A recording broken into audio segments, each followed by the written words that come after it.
then we're going to move into an adductor release. So the best explanation I've ever had of this is make love to your foam roller.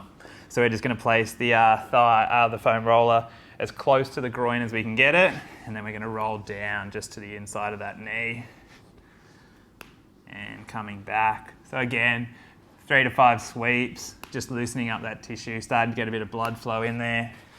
Then once we've done that, start at the bottom of the knee. We're just going to bend and extend that knee again. So 5 sweeps at the bottom, and then we'll go through into the middle,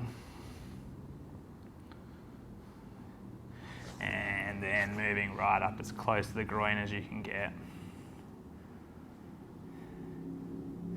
Good. Then we move into the other side. So again, getting in nice and close to that foam roller. We're just going to roll through the whole of those adductors or groin muscles. Then once we've gotten a little bit of blood flow, we extend that knee out.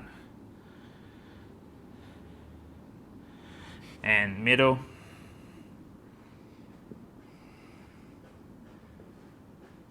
And inside of the thigh.